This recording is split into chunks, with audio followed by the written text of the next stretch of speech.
Hey guys, how are you doing today? I hope that you are doing amazing and fantastic and wonderful. Okay, so I'm hopped up on coffee. I've been up since like 4:30 this morning with Alex. So this is going to be a quick wrap up of what I read in November. So it seems to me like 3 or 4 books is about the amount of books I'm able to read in this new aspect of life with, you know, my kiddo and going back to work and, you know, all of that fun stuff with family. Cleo is here as per usual. So I read 3 books in the month of November and they were all 5-star reads for me. If every month could be this good, that would just be amazing. I'd be perfectly fine with reading like 1 or 2 books that were 5 stars. So, very first book that I read was the Cozy Escape Book Club book of the month for November, and that was The 12 Sleighs of Christmas by Jaqueline Frost. I flipping loved this book so much so that I actually purchased the second one immediately after I finished it. And I just love the characters and the fact that it's perfect for Christmas. If you guys haven't picked it up yet, you need to pick it up for the Christmas season. I promise you, you will not regret it. It's just, the main character is coming home after she finds that her fiance is cheating on her with a yoga instructor, and she has to cancel her Christmas wedding.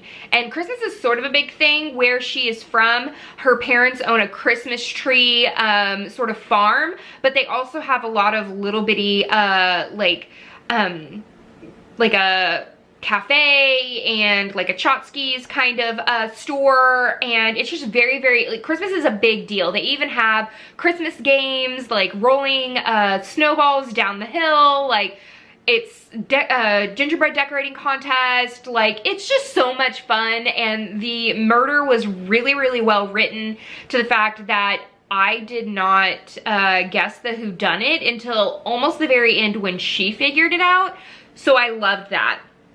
The next 2 books I read The Skeleton Makes a Friend by Leigh Perry. I actually have the physical book of this one, guys.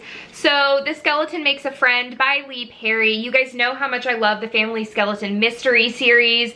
I have been savoring this series for a while now, but I couldn't help it anymore. I know how much I love Sid and how much I love Georgia, and so I had to dive deeper.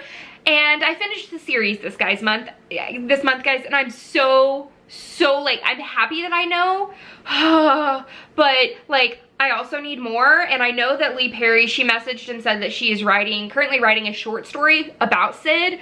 So excited for that. And I loved it so much. So Georgia Thackeray is feeling pretty good about her summer job teaching at the prestigious Overfilled College, and she's renting a rustic cabin right by a lake for herself, her daughter Madison, and her best friend Sid. The trio is enjoying the quiet when a teenager named Jen shows up looking for somebody. Georgia doesn't recognize the name, but then she learns that the person Jen was looking for was actually Sid. Sid starts playing a game, sort of like WoW, on the computer, and one of their party members ends up going missing. It finds out that the person that went missing actually worked on the college, or at the college campus that Georgia is teaching at, and is brutally murdered. And so Sid's finally having friends that are outside of Georgia, even though they don't know who he really is, and she feels as though she has to help her friend find her friend's killer. Loved it, so good. Then I read Skeleton Stuffed Stockings, and that's the latest book within the series, and I'm in love with it. It made me tear up. The end made me tear up, guys. I loved it so much. Georgia is actually working at another college, and she finds, when she comes home, Madison is looking for their dog, and the dog actually comes running in with a femur, I think it's a femur bone or a hip bone.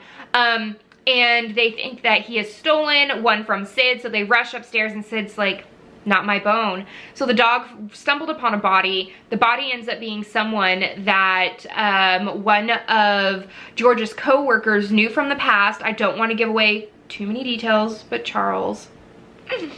So good. I loved it so much. There was a twist at the end that there were 2 twists at the end that I didn't see coming. It was so good. So good. I loved it. So, yes. Breathe, Courtney. So, what did you read this month? What were you super excited about? Let me know in the comments down below. Please give this video a thumbs up and subscribe if you haven't already. And that's the end of this chapter of Courtagonist. I'll see you guys later. Bye.